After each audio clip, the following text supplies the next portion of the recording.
Hello friends, आप सभी का बहुत स्वागत है। मेरा नाम नमित। आप लोग देखना शुरू कर चुके हैं एजुकेशन की सीरीज में। ये हमारा 9th एपिसोड। फ्रेंड्स, पिछले काफी सारे एपिसोड्स में आपने देखा होगा कि हम लोगों की कोशिश ये रही है कि हम लोगों ने आपको सारे तमाम जितने भी जो सब्जेक्ट थे, उनके जो एक्सपर्ट थे, उनसे आपको बात करवाई, आपको आपकी लैबें दिखवाई और आपको बहुत सारी जानकारी से रूबरू करवाया। और आप लोगों का ढेर सारा प्यार हमें मिल रहा है। इसके लिए आप लोगों का मैं बारंबार आप लोगों को मेरा बहुत बहुत धन्यवाद है कि आप लोग हमें प्यार करते हैं, हमारे जो वीडियोस हैं उनको देख रहे हैं। आज हम जिस वीडियोस की तरफ आ चुके हैं, जिस टॉपिक को हम कवर कर रहे हैं इस वीडियो में, वो है इंजीनियरिंग। जब भी हम इंजीनियरिंग की बात करते हैं गाइस, तो हमारे सामने सबसे पहले ये चुनाव करना कठिन हो जाता है एक पीसीएम वाले बच्चे के लिए कि हमें कौन सी ब्रांच लेनी चाहिए। पिछले हम काफी सालों से देख रहे हैं कि हम जिस ब्रांच की तरफ मूव हो रहे हैं वो कंप्यूटर साइंस की तरफ बच्चों का ज्यादा रुझान है। क्या आज इस चर्चा में हम ये जानेंगे आज के जो हमारे गेस्ट हैं उनसे कि क्या जो है सिर्फ कंप्यूटर साइंस ही हमारे लिए जो है आगे आने वाले टाइम पर हमारे लिए एक मील का पत्थर साबित हो सकता है, या बाकी जो ब्रांचेज हैं जैसे आपका मैकेनिकल ब्रांच है, आपका इलेक्ट्रिकल ब्रांच है, आपका जो बाकी जो केमिकल ब्रांच है, जो आपके जो अदर जो ब्रांच है जैसे सिविल है, क्या इसमें हमारे लिए जो जॉब की जो अपॉर्चुनिटी है क्या हमारे लिए जो है ज्यादा नहीं है।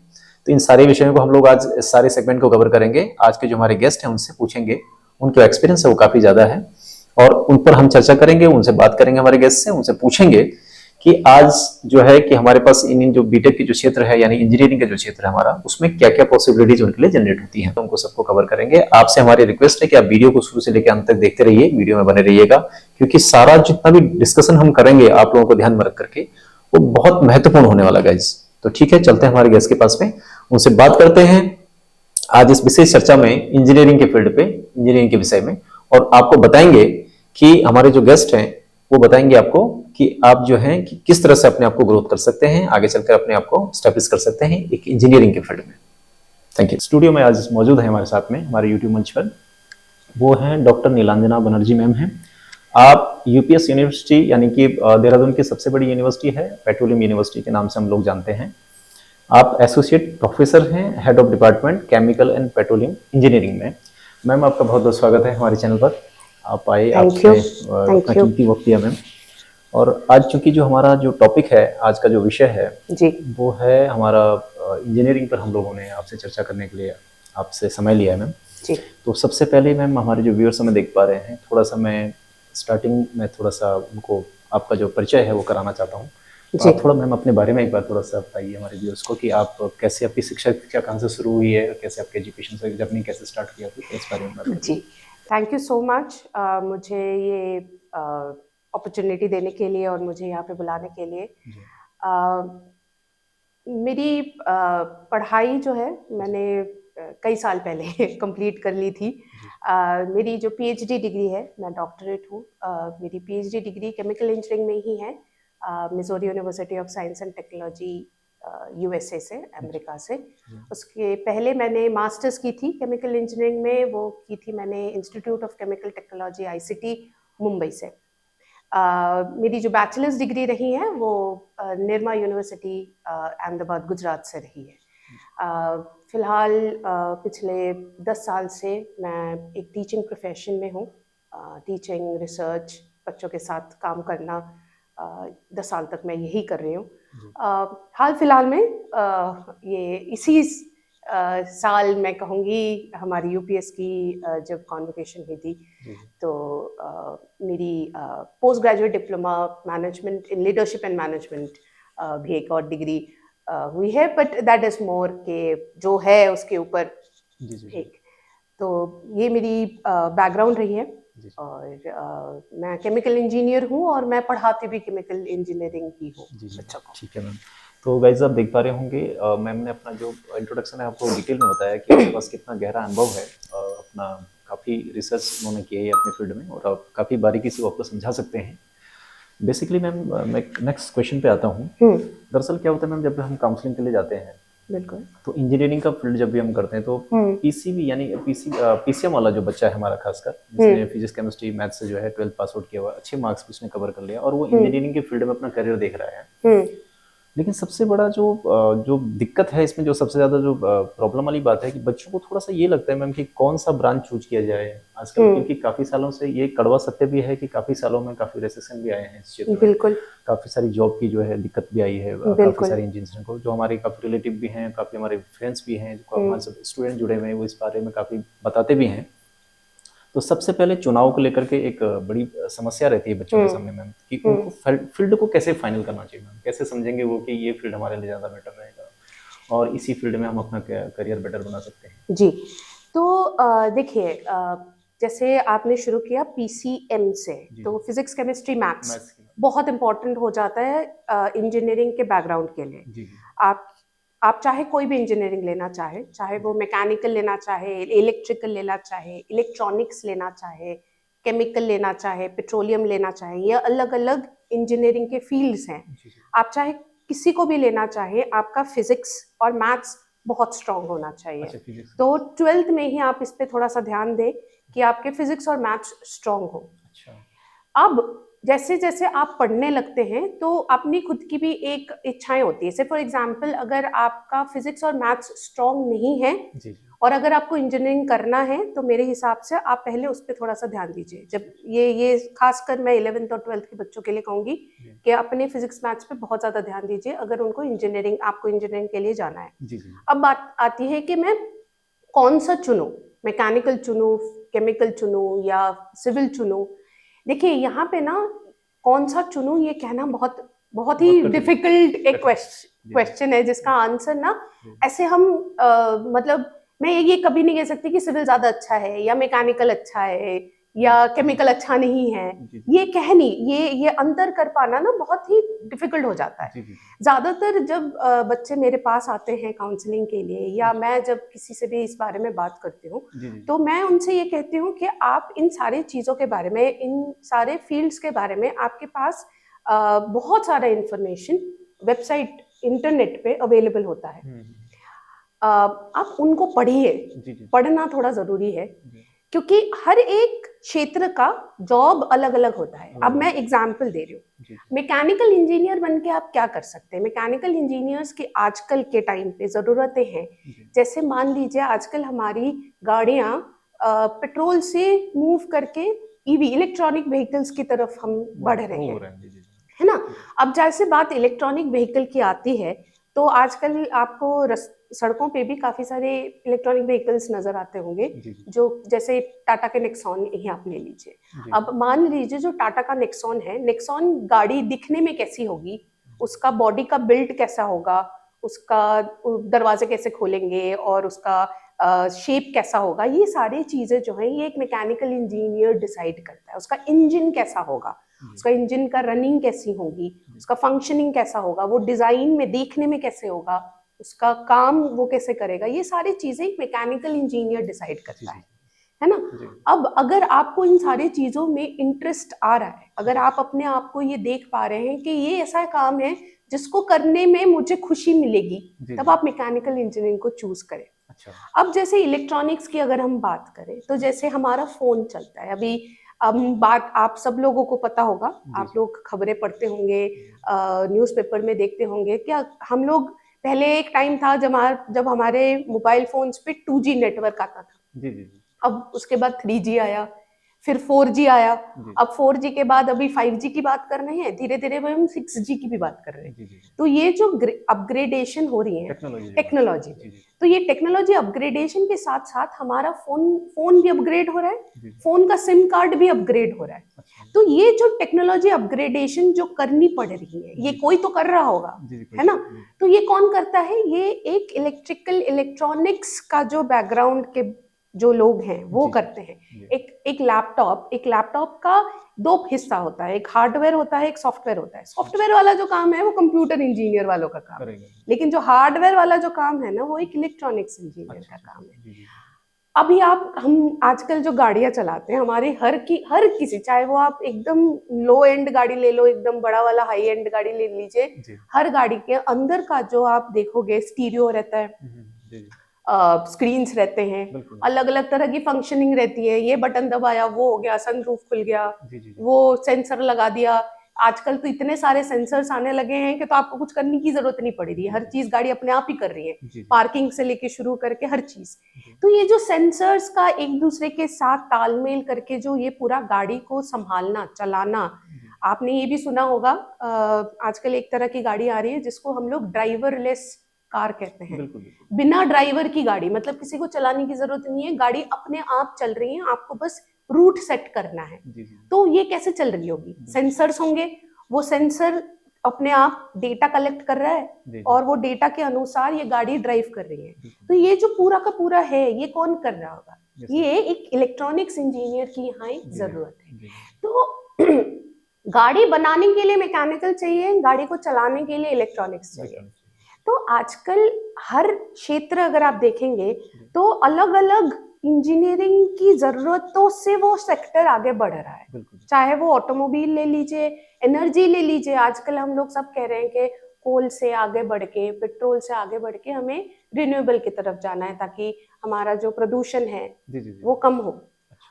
जो हम देख रहे हैं कि हर तरफ हर जगह, मतलब आप दुनिया के किसी भी कोने में चले जाइए तो आपको ये चीज तो जरूर नजर आएंगी कि पहले जहाँ सर्दियां ज्यादा होती थी आजकल वहाँ कम हो रही है, बरसातें जहाँ ज्यादा होती थी वहाँ कम हो रही है, जहाँ नहीं होती थी वहाँ हो रही है। तो एक अद्भुत सा जो हमारा जो क्लाइमेट है उसमें एक बदलाव आया है, और ये बदलाव इसलिए आया है क्योंकि हमारी प्रदूषण एनवायरनमेंट में पोल्यूशन इतना ज्यादा हो गया है कि उसका ये इफेक्ट है। तो इसको कम करने के लिए हम ये कह रहे हैं कि पेट्रोल कम बढ़ने के लिए कोल नहीं जलाना है। तो इन सब से आगे बढ़ने के लिए हम सोलार लगा रहे हैं, विंड लगा रहे हैं। तो इन सब में अब जरूरत है एक इलेक्ट्रिकल इंजीनियर की, यहाँ जरूरत है आपकी केमिकल इंजीनियर की, है ना।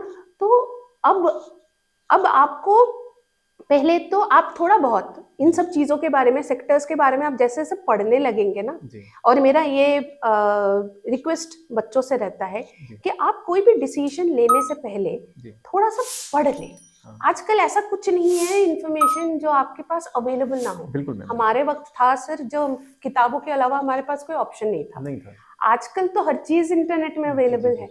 आप जाइए, आप चाहे मैकेनिकल इंजीनियरिंग सर्च कर लीजिए, इलेक्ट्रिकल इंजीनियरिंग सर्च कर लीजिए, आपको उसके बारे में ढेर सारे इंफॉर्मेशन मिल जाएंगे कि क्या है इसका, क्या काम करते हैं, किस तरह के जॉब प्रोफाइल्स हैं, और उसकी बेसिस पे अपना डिसीजन लें। क्योंकि मैं अगर ये कह दूं कि मैकेनिकल अच्छा है तो इसका मतलब ये है कि बाकी सारे इंजीनियर्स की जरूरत ही नहीं है, लेकिन ऐसा नहीं है। एक देश को आगे बढ़ने के लिए हर तरह के इंजीनियर्स की हमें जरूरत है।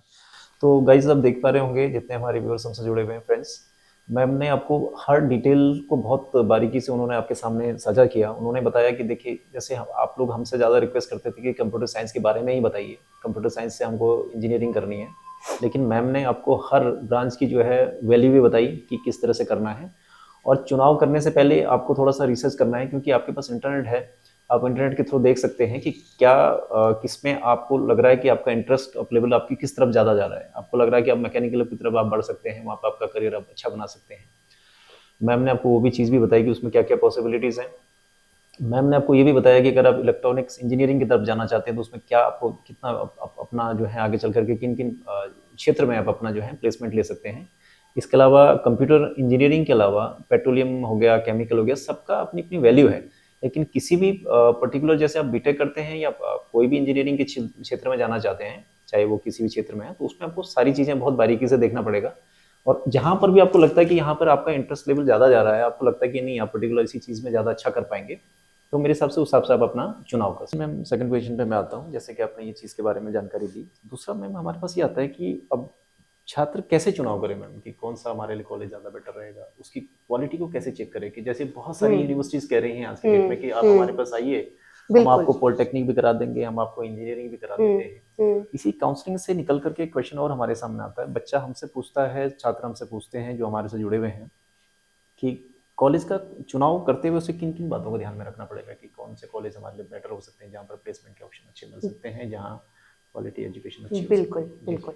देखिए, कॉलेज की चुनाव मेरे हिसाब से एक बच्चे के लिए बहुत महत्वपूर्ण है, क्योंकि कॉलेज अगर अच्छा चुना ना जाए तो अब मैं ये नहीं कहूँगी कि डिग्री लेके, अगर मान लीजिए किसी एक कॉलेज से कोई डिग्री लेके निकल रहा है तो उसके पास कोई प्रोस्पेक्ट नहीं रहता, ऐसा नहीं है। जी, हर जी। कॉलेज से निकलते हुए हर इंजीनियर के पास अपने आप को प्रूव करने का मौका रहता है। रहता है। लेकिन बात डिफरेंस एक एक यूनिवर्सिटी से दूसरी यूनिवर्सिटी में जो फर्क आ जाता है वो ये है अपॉर्चुनिटी का। जी, जी, जी।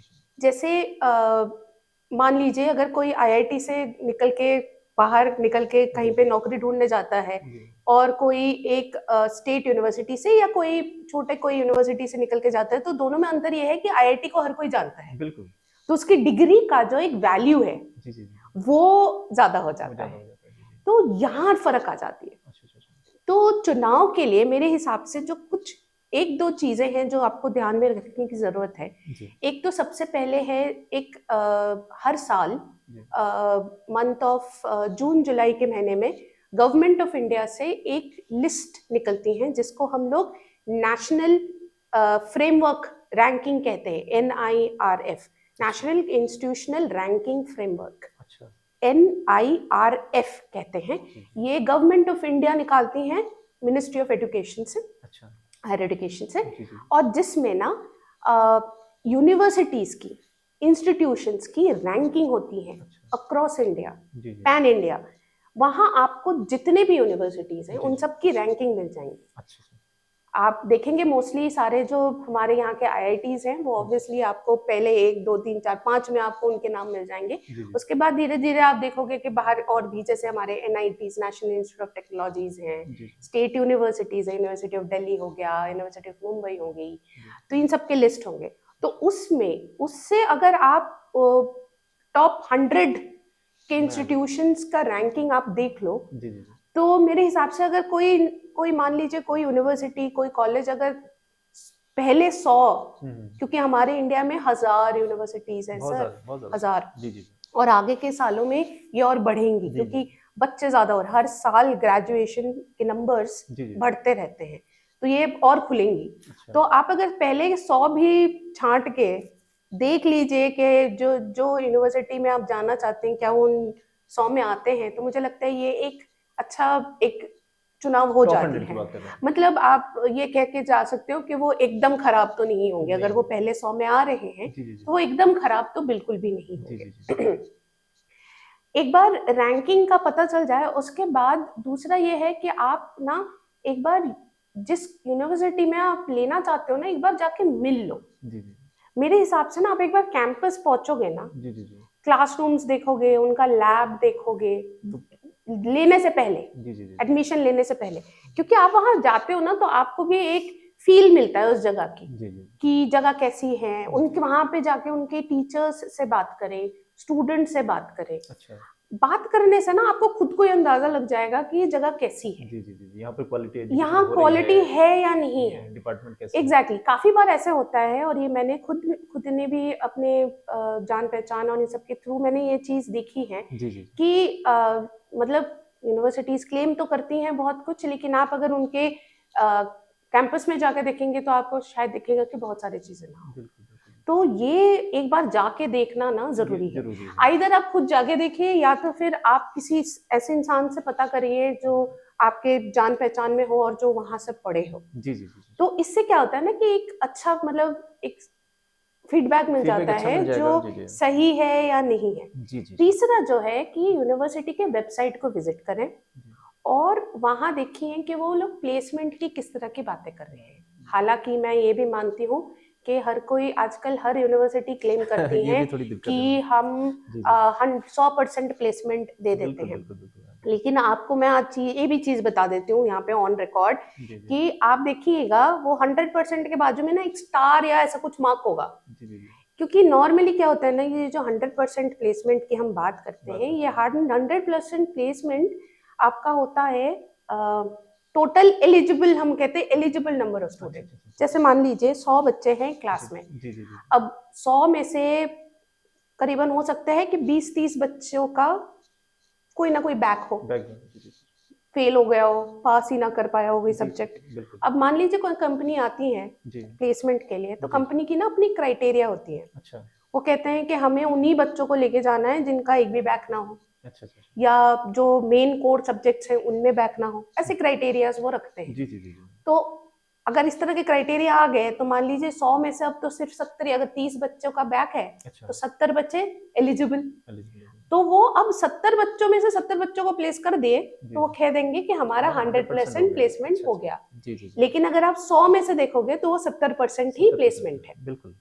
तो ये जो एक चीज है ना सर, ये हर एक यूनिवर्सिटी जी, करती जी, है जी। और ये इसमें कुछ सही गलत नहीं है, ये ऐसा है। तो एक बार ना सही नंबर्स का परख कर लेना मेरे बिल्कुल, हिसाब से बिल्कुल, ना बिल्कुल। जी, बहुत जी। जरूरी है। जी, जी, जी, जी। इसीलिए कांटेक्ट होना और यूनिवर्सिटी में जाके बात करना ना उनसे एक, मुझे जी। लगता है इन सारी चीजों का अगर आप ध्यान रखोगे, थोड़ा सा पता कर लोगे, NIRF रैंकिंग चेक कर लिया आपने, आप उनके वेबसाइट्स पे जाके थोड़ा सा विजिट करके नंबर्स चेक कर लिए और फिर जाके उनसे बात करिए, जी, जी। तो ना एक अंदाजा लग जाता है एक कि अंदाज़ा कैसा लग है जाता कैसा ठीक नहीं है। ठीक है मैम। तो गाइज़ आप देख पा रहे होंगे मैम ने भी इस बारे में भी आपको बताया। मैम ने कहा कि देखिए जब भी आप किसी कॉलेज का चुनाव करते हैं या किसी को आपको सेलेक्ट करना है किसी कॉलेज में, कौन से कॉलेज में पढ़ना है, कहाँ पे आप अपनी एजुकेशन स्टार्ट करना चाहते हैं, तो पहले वहाँ पर जैसे कि मैं हर वीडियोज़ में भी कहता हूँ कि देखो कि जब भी आप कहीं भी किसी भी कोर्स में एडमिशन लेना चाहते हो या जिस भी आपको कोई कॉलेज कोई यूनिवर्सिटी आपको पसंद आई है तो पहले आप वहाँ पर पर्सनली विजिट कीजिए। वहाँ पे फैकल्टी से बात करिए, वहाँ की जो लैबें हैं जो उन्होंने बना रखी हैं उनको देखिए, उनको विजिट कीजिए, कैंपस देखिए और खास करके वहाँ पर जो बच्चे ऑलरेडी पास आउट हो चुके हैं उनका थोड़ा रिकॉर्ड खंगालिए, थोड़ा देखिए वहाँ पर कि कितने बच्चे इन्होंने जो है प्लेसमेंट का क्या इनका रिकॉर्ड रहा है। और पुराने जो आपके जो सीनियर्स हैं उनसे भी थोड़ा डिस्कस करो, उनसे पूछो कि भैया कि क्या इनका एजुकेशन का लेवल क्या है, तो आपको आइडिया आ जाएगा। क्योंकि पहले ऐसा नहीं है कि आपने सिर्फ आपने ऑनलाइन देखा और आप चले गए वहाँ पर, आपने सेलेक्ट कर दिया, आपने ऑनलाइन फॉर्म भर दिया, ठीक है रजिस्ट्रेशन के लिए जा सकते हैं, बट उसके बाद आपको पर्सनली विजिट भी करना है ताकि आपको एक क्वालिटी एजुकेशन जो है जिस पर हम लोग जोर दे रहे हैं, जिसकी वजह से हम ये प्रोग्राम रिकॉर्ड कर रहे हैं, क्वालिटी एजुकेशन देखने के लिए आपको पर्सनली विजिट करना पड़ेगा अपने पेरेंट्स के साथ में। और कोई अगर आपकी फैमिली में से अनुभवी व्यक्ति हैं जिनको आप जानते हैं कि भाई एजुकेटेड आदमी हैं, इनको साथ में ले जाइए, विजिट कीजिए। वहाँ के जो डीन हैं, जो HOD हैं, उनसे बात करिए, उनसे पूछिए, सवाल करिए कि सर कैसा एजुकेशन का क्या है, कैसा है। तो आपको सारी चीज़ें जो हैं आपको परत दर परत आपको पता चलती जाएंगी, आपको पता चल जाएगा कि कॉलेज का जो है जो लेवल ऑफ एजुकेशन इनका क्या है ना। तो नेक्स्ट क्वेश्चन पर मैम हम बढ़ते हैं। बच्चा मैम उसने जो है इंजीनियरिंग का फील्ड भी चूज़ कर लिया, उसने अपना जो ब्रांच है वो भी फाइनल कर लिया, उसके बाद उसने अपना कॉलेज भी सेलेक्ट कर लिए। फिर आगे मैम इसमें जो है जैसे कई सारे बच्चे ऐसे हैं जो पास आउट हो चुके हैं, उनके लिए भी मैं एक मैसेज आपकी तरफ से देना चाहता हूँ कि जो पास आउट हो चुके हैं और स्ट्रगल कर रहे हैं इंजीनियरिंग के फील्ड में, जैसे कोई कंप्यूटर इंजीनियरिंग से कोई बच्चा पास आउट है, उसको कौन कौन से उनके पास कौन कौन से फील्ड खुलते चले जाते हैं। अगर कोई केमिकल इंजीनियरिंग से जो कोई बच्चा पास आउट है उसके पास क्या क्या जो है उनके पास कौन कौन से ऑप्शन खुलते चले जाते हैं। मैं आपसे थोड़ा रिक्वेस्ट करूंगा कि आप तमाम जितने भी ब्रांचेज होते हैं बीटेक के अंदर थोड़ा थोड़ा सा इलेबरेट कीजिए, कि थोड़ा बताइए, एक्सप्लेन कीजिए मैम कि कौन कौन सा जो बच्चा है और वो किन किन फील्ड में वो जा सकता है। अगर वो इंजीनियरिंग ब्रांच है तो कहाँ कहाँ पे पॉसिबिलिटी है, मतलब उन क्षेत्रों में जा सकते हैं। बिल्कुल बिल्कुल, क्योंकि ये बहुत अहम है। जी, जी। बच्चा एक डिग्री ये सोच के लेता है कि उसके बाद उसको नौकरी नौकरी मिलेगी, मिलेगी। जी, जी। तो ये बहुत इम्पोर्टेंट है कि आपको पता हो कि कौन से क्षेत्र का कौन से सेक्टर में जी, जी, अपॉर्चुनिटी ज़्यादा है। बिल्कुल। तो जैसे मैं शुरुआत करती हूँ अपनी सेक्टर से, क्योंकि जी, जी, उसके श्योर। बारे में बात करना मेरे लिए बिल्कुल। थोड़ा सा आसान है, उसके बाद फिर मैं बिल्कुल। बाकियों के बारे में भी बात करूंगी। जी मैम। जैसे मान लीजिए आप अगर एक केमिकल इंजीनियरिंग करते हैं, तो केमिकल इंजीनियरिंग पहले तो छोटी सी कि करते क्या है। तो जी। केमिकल इंजीनियर्स हैं, जैसे हम लोग हर चीज सुबह का टूथपेस्ट से लेके शुरू करके कपड़े, हमारा मोबाइल फोन का कवर या उसका बॉडी हो गया, कप हो गई, हर जो छोटी छोटी चीज, हमारी दवाइयाँ होगी, जी, तो ये सारी चीजें कौन बनाता है? ये एक केमिकल इंजीनियर का ही मेजर काम हमेशा से रहा है कि ये पूरा चीजों का बनवाना, मतलब वो खड़े रह के बनाता नहीं है, जी, जी। लेकिन ये बनेगा कैसे, जी, जी। किस तरह से बनना है, कैसे उसका पूरा प्लांट दिखेगा, ये सारी चीजें डिजाइन करना ये केमिकल इंजीनियर का काम होता है। हालांकि केमिकल इंजीनियर का काम अभी थोड़ा सा और मॉडिफाई हो गया है। जी। अभी हम लोग बैटरीज की बात कर रहे हैं। अच्छा। हमारे फोन में, लैपटॉप में लिथियम आयन बैटरी लगी होती है, जी, जिसकी जी। वजह से फोन और लैपटॉप चलती है, उसको जी। चार्ज करते हैं ना हम रोज सुबह उठ जी, के, जी, जी, जी। बैटरी को चार्ज करते हैं हम अपना बिल्कुल। फोन का। तो ये वो जो लिथियम आयन बैटरी है, उसको बैटरी को कैसे बनाना है, किस तरह से उसका, वो हर चीज केमिकल इंजीनियरिंग के अंदर आता है। तो अब आप ना मान लीजिए केमिकल इंजीनियरिंग कर लिए, तो आपको नौकरी कहाँ कहाँ मिलेंगे और किस तरह की कंपनीज में मिलेंगी। तो अगर मैं कुछ कंपनीज का नाम लूँ जिनका प्रोडक्ट हम यूज करते हैं, जैसे मान लीजिए कोलगेट अच्छा। कंपनी होगी, जी, जी, जी। है ना, जी। हिंदुस्तान यूनिलीवर, उसका हम शैम्पू यूज करते हैं, निविया, लैक्मे, जी, ये सारे चीजें आपकी हिंदुस्तान यूनिलीवर बनाती हैं, है ना। जी, जी। उसके बाद आपकी कंपनी होगी जैसे टाटा केमिकल्स हो गया, रिलायंस होंगी, फिर अदानी गैस हो गया। ये सारे कंपनीज जो है ना, यहाँ पे केमिकल इंजीनियरिंग के बाद आपको नौकरी मिल सकती है। इसके अलावा भी कुछ डिजाइन कंपनीज हैं जहाँ पे जो लोग L&T हो गया, आपने नाम लार्सन एंड टुब्रो का नाम सुना है, तो ये सारे कंपनीज हैं जो कि केमिकल इंजीनियर्स को रिक्रूट करती हैं। सिमिलरली अगर हम पेट्रोलियम इंजीनियर्स की बात करें तो पेट्रोलियम इंजीनियर्स वो होते हैं जो कि आपका जो क्रूड है, जैसे हम पेट्रोल डीजल यूज करते हैं अपनी गाड़ियों में, तो वो पेट्रोल डीजल की तरह नहीं होती है, वो क्रूड की तरह हमें मिलता है ना। वो क्रूड से हम पेट्रोल डीजल बनाते हैं, तो वो क्रूड को निकालना जमीन से, वो काम होता है एक पेट्रोलियम इंजीनियर का। कैसे करेंगे, कहाँ से करेंगे? आजकल जमीन से ज्यादा पानी के नीचे से क्रूड मिल रही है हमको, ऑफशोर जिसको हम कहते हैं, समुंदर के बीच में जाके। अब वहां वो कैसे बनेगा, किस तरह से निकलेगा, कैसे उसको ट्रांसपोर्ट करके लेके आएंगे, ये सारा कुछ जो चीज है ना, ये होता है आपका पेट्रोलियम इंजीनियर का काम। तो इसके बाद आपको नौकरी कहाँ मिलेंगी?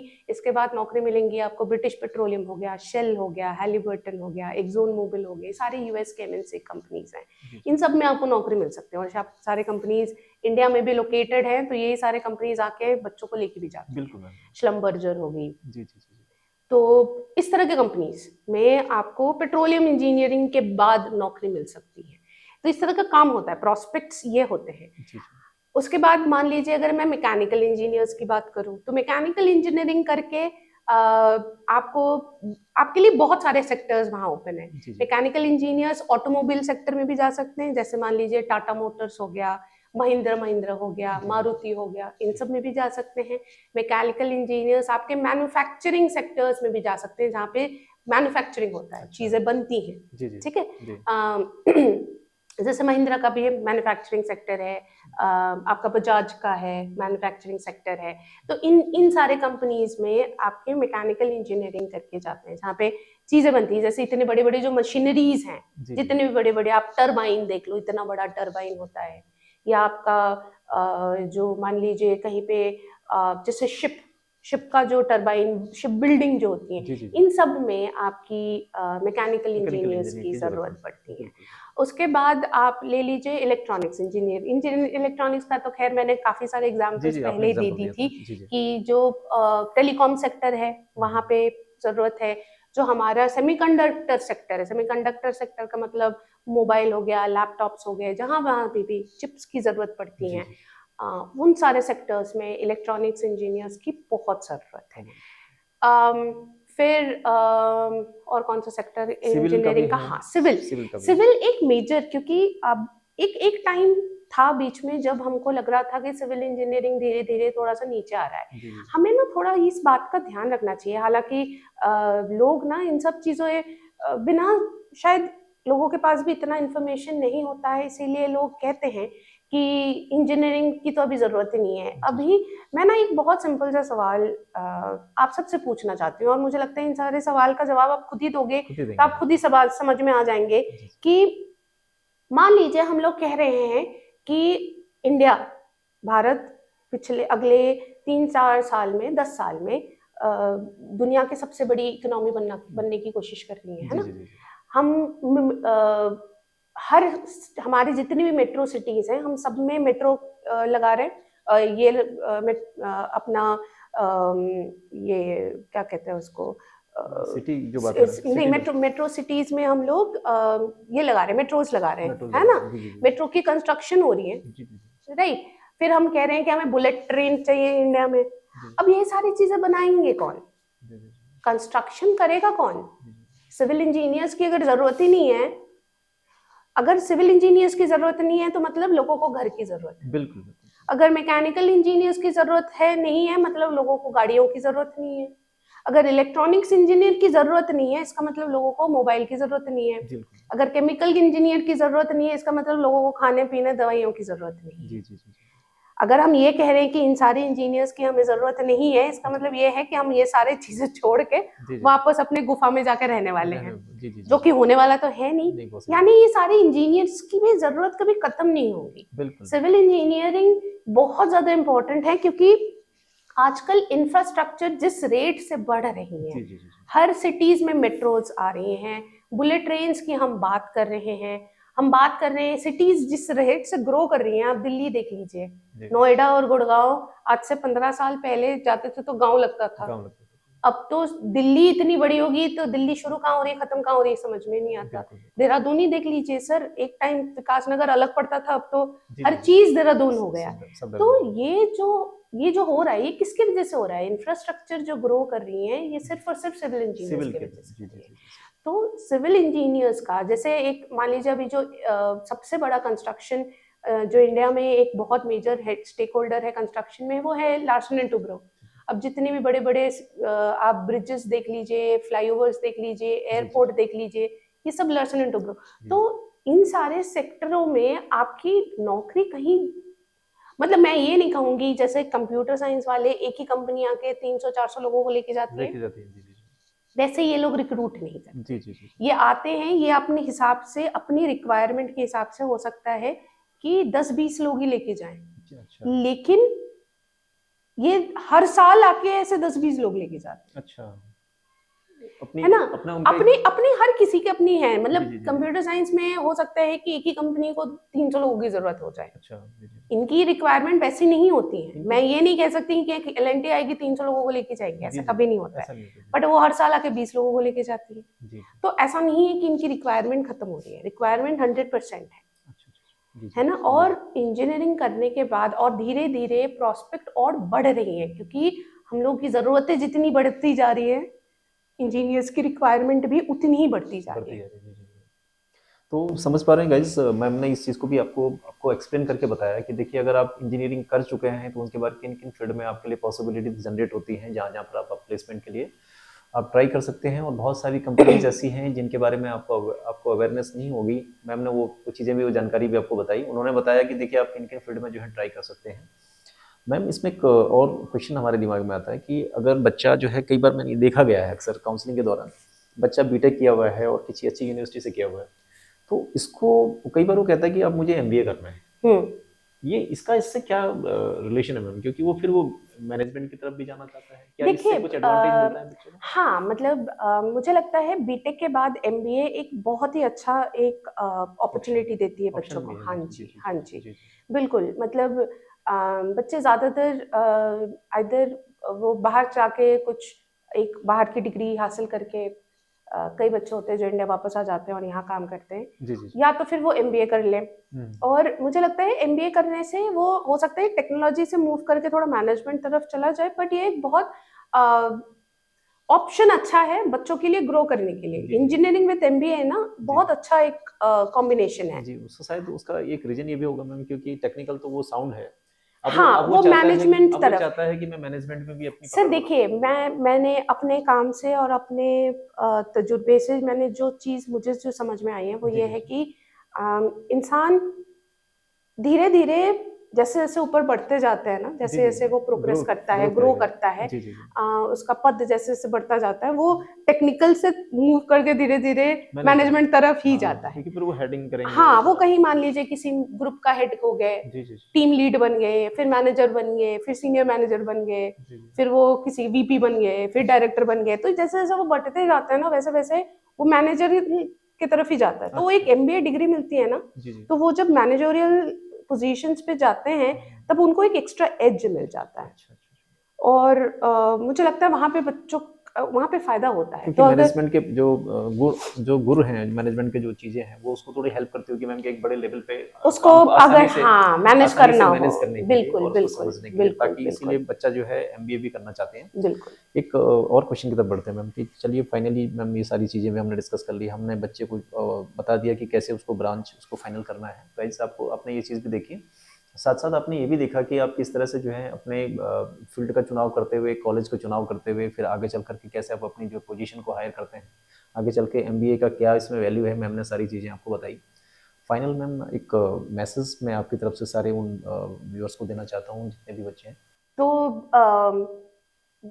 मैं एक टीचर हूँ, जी, जी, जी। दिन भर मेरा काम बच्चों के साथ ही जी, रहता है और दिन मेरा बच्चों के साथ ही निकलता है। जी, जी, जी। तो जो मैं हमेशा मेरे बच्चों को कहती हूँ, मैं आज वही यहाँ पे भी कहूँगी जी, जी। कि आज के टाइम पे हर चीज बहुत तेजी से बदल रहा है हमारे आसपास। जी जी जब 2020 में कोरोना आई थी, तब हमने उन कोरोना से हमने शायद एक चीज बहुत अच्छे से सीखा है जी कि कभी भी कुछ भी हो सकता है, बिल्कुल। और हमारे पास उतनी ताकत होनी चाहिए, और जिसको हम अंग्रेजी में एजिलिटी कहते हैं, बदलने की क्षमता। चाहत के साथ साथ एक मतलब कितनी तेजी से आप बदल पाते हो।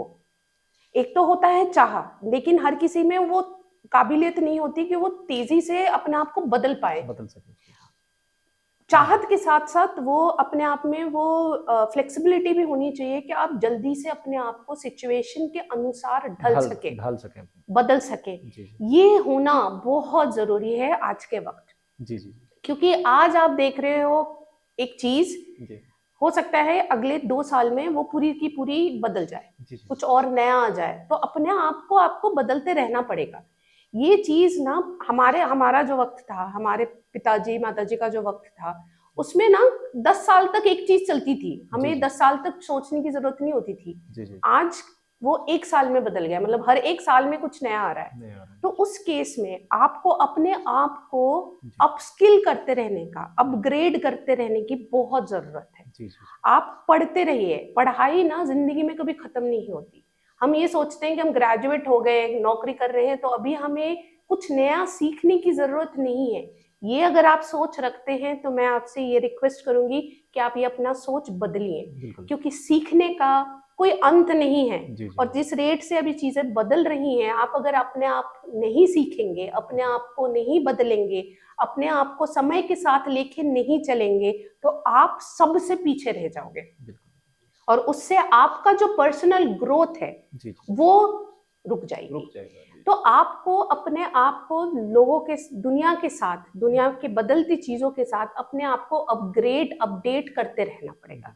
तो अप स्किलिंग, नई नई चीजें सीखना और खुद ही से सीखना, ये आपको आके कोई, आज तो आप कॉलेज में रहेंगे तो आपको टीचर आके कहेंगी कि आप ये कर लीजिए, आप वो कर लीजिए। जी जी एक बार आप नौकरी में चले जाएंगे तो आपको कोई कहेगा नहीं, कोई नहीं। वहां पे ना आपको खुद ही को करना पड़ेगा। जी तो ये चीज ना अपने आप में अभी से डेवलप करते रहिए, खुद ही से चीजों को सीखना, नए नए चीजें सीखना, नए नए चीजें ट्राई करना, ये जो एक चीज है, ये अपने आप में रखना बहुत बहुत बहुत जरूरी है अभी आने वाले कई सालों तक। जी जी तो ये मेरा रिक्वेस्ट है कि बच्चे ये करें, जी नए चीजें सीखें, नए चीजें जानें, अपने आप को अपडेट रखें, क्या चल रहा है दुनिया में उसके बारे में खुद को पता रखें, और ऑनेस्टी के साथ, फुल ईमानदारी से अपना हर काम करें। जी शॉर्टकट जिंदगी में ना, कोई काम शॉर्टकट से नहीं होता है। नहीं होता। जी जी और हार्ड वर्क का मतलब,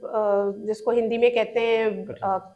मतलब मेहनत का, मेहनत वाला। जी जी मेहनत का कोई कोई वो नहीं है, मतलब उस, ऐसा नहीं है कि मैं मेहनत करूं या उसकी जगह कुछ और नहीं है। जी मेहनत तो हर किसी को करनी पड़ती है। तो अगर आप ये सोचते हो मैं बिना मेहनत करे कुछ कर जाऊंगा, तो ऐसा नहीं होता है ना। मेहनत का कोई रिप्लेसमेंट नहीं है, मेहनत बिल्कुल करनी पड़ती है, बिल्कुल और फुल ईमानदारी के साथ मेहनत करें। सक्सेस आप तक पहुंचने से कोई नहीं रोकेगा, बिल्कुल। कोई रोक ही नहीं सकता। अगर आप सच्चाई के साथ मेहनत करते हुए आगे बढ़ेंगे, जी तो जी सफलता तो हासिल होना ही होना है। हो सकता है वक्त थोड़ा ज्यादा लगे, लेकिन मिलेगी जरूर। बिल्कुल लेकिन सच्चाई के साथ काम करें, अपने आप को अपडेट करें, अपग्रेड करें, और all the best to all of you. जी जी मुझे लगता है आप सब लोग बहुत अच्छा करेंगे। जी। Thank you. तो गाइस, फ्रेंड्स, आप देख पा रहे होंगे मैम ने आपको एक अपना जो उनका जो गहरा एक्सपीरियंस है, उनके पास जो काफ़ी सालों से वो काम कर रहे हैं, टीचिंग के फील्ड में भी हैं, उन्होंने आपको जानकारी दी कि किस तरह से आप अपने आप को सेल्फ अपग्रेडेशन करेंगे, किस तरह से आप आगे बढ़ेंगे, किस तरह से आप अपने आप को अपग्रेड करते रहिए। कोई नई टेक्नोलॉजी आपके सामने आती है, उसको सीखने का प्रयास कीजिए। ऐसे मत सोचिए कि मेरी लाइन का नहीं है, इसका क्या करना है, क्योंकि देखिए आपका जो है, जो फील्ड है इंजीनियरिंग जो है, वो प्योर टेक्नोलॉजी बेस्ड है आपका सारा। और जहाँ तक हम समझ पा रहे हैं इस चर्चा के दौरान मैम से जो हमने बातचीत करी, उन्होंने आपको बार बार यही रिक्वेस्ट करी है और इस चीज़ पे ज़्यादा जोर दिया है कि आपके सामने अगर कोई भी चुनौती आती तो उसको उसको आप एक्सेप्ट कीजिए, सीखिए उस चीज़ को। ऐसा नहीं है कि सेल्फ जो आपका जो सीखने का जो है वो चीज़ अगर आप उसको बंद कर दोगे तो आगे चल के आप अपने आप को एक बहुत अच्छे मुकाम पर नहीं ले जा पाओगे। तो इसलिए बहुत ज़रूरी है कि इन सारी चीज़ों को सीखना है आपको, मैम ने जो जो चीज़ें आपको बताई है, मैं पूरी जिम्मेदारी के साथ आपके सामने कह रहा हूँ गाइस, कि अगर आप इसको पूरी जिम्मेदारी से इस चीज़ को समझेंगे, अपनी लाइफ में इस चीज़ को उतारेंगे, तो आप एक अच्छे इंजीनियर बनेंगे डेफिनेटली। और आप लोगों से एक मेरी और रिक्वेस्ट है, आपसे जितना हम हमें देख पा रहे हैं, हमारे जितने भी व्यूअर्स हैं, जो भी क्वेश्चंस इस प्रोग्राम के रिलेटेड आपके दिमाग में आते हैं, चाहे छोटे क्वेश्चंस हैं, चाहे आपको लगता है कि इस टॉपिक पर हमने ये चीज़ चर्चा नहीं करी मैम के साथ में, आप हमें वो क्वेश्चंस भेजिए। आप लिखिए मैसेजेस में, हमें ये क्वेश्चन पे चर्चा करनी थी या ये इसके बारे में ये हम जानना चाह रहे हैं, तो मैं कोशिश करूंगा मैम से एक बार दोबारा उनसे बात करके उनसे पूछूंगा उन क्वेश्चंस के जवाब, और आप तक वो क्वेश्चंस के जो जवाब हैं जरूर पहुंचाऊंगा। चाहे उसके लिए हमें एक सेकंड एपिसोड के लिए मैम को दोबारा बुलाना पड़े, उसके लिए मैम से, क्योंकि मैम ने मुझे खुद प्रॉमिस किया कि एक आप अच्छे काम के लिए वो हमेशा उन्होंने सपोर्ट भी किया है सभी को। तो आज के लिए बस इतना ही गाइस। मैम आपका बहुत बहुत शुक्रिया, बहुत बहुत धन्यवाद, आप हमारे इस प्रोग्राम में आए, आपने अपना कीमती समय हमें दिया और अपना जो आशीर्वाद है सारे बच्चों को दिया, इसके लिए बहुत बहुत धन्यवाद ma'am. Thank you so much. Friends, आपने देखा इंजीनियरिंग पर हमारा प्रोग्राम। अब हम लोग आ चुके हैं वीडियो के एंड वाले पार्ट में, और हर बार की तरह इस वीडियो में भी मेरा एक मैसेज आप सभी को कि ये प्रोग्राम आपको कैसा लगा, इस पर आप अपनी राय और अपने सुझाव मुझे जरूर दीजिएगा हमारे जो कमेंट बॉक्स है उसमें, वीडियो के कमेंट बॉक्स में, और हमें बताने की कोशिश कीजिएगा कि ऐसा कौन सा पार्ट था जो आपको इसमें बहुत ज़्यादा इंप्रेसिव लगा, आपको लगा मैम ने जो जानकारी आपसे साझा की उसमें से कौन सी ऐसी चीज़ें थी जो आपको बहुत अच्छी लगी, जिससे आपको लगा कि नहीं, इंजीनियरिंग का जो फील्ड है बहुत उत्कृष्ट फील्ड है, इसमें आप जाकर के अपने करियर को अच्छा बना सकते हैं। और कौन सा ऐसा चीज़ थी या कौन सा ऐसा सेगमेंट था जिस पर आपको लगा कि इस पर हम लोग किसी वजह से चर्चा नहीं कर पाए, वो इस प्रोग्राम में स्किप हो गया है, जैसे कि हर बार मैं कहता हूँ गाइज। तो आप हमें वो हमारे कमेंट बॉक्स में मैसेज कीजिए, हमें बताइए कि ये चीज़ दोबारा हम शूट करेंगे। हम कोशिश करेंगे कि लोकेशन पे जाकर के, लैबों में जाकर के आपको पर्टिकुलर वो सारी चीज़ें दिखा सकें जो इंजीनियरिंग से आपके रिलेटेड, आपके फील्ड से, आपको आपका जो फील्ड है उससे रिलेटेड आपके जितने भी इंस्ट्रूमेंट्स होते हैं, जो लैबें होती हैं, वो दिखाना अगर आप चाहते हैं कि हम नेक्स्ट वीडियो में उनको दिखाएं, तो आप हमें कमेंट्स करके अपनी राय से हमें जरूर अवगत करिएगा। और हर बार की तरह एक और रिक्वेस्ट मेरी आप सभी से गाइज, कि हमारे जो वीडियोस हैं आपको कैसे लग रहे हैं, इनको शेयर कीजिएगा अपने ग्रुप में, अधिक से अधिक हमारी यूट्यूब फैमिली का हिस्सा बनिए, शेयर कीजिए हमारे चैनल को, सब्सक्राइब कीजिए हमारे चैनल को और हमारे यूट्यूब फैमिली का हिस्सा बनिए। और आज के लिए बस इतना ही, मैं आपसे लेता हूँ विदा, फिर एक नए एपिसोड में आपसे मुलाकात होगी। तब तक के लिए नमस्कार, जय हिंद, जय भारत, जय उत्तराखंड, प्रणाम।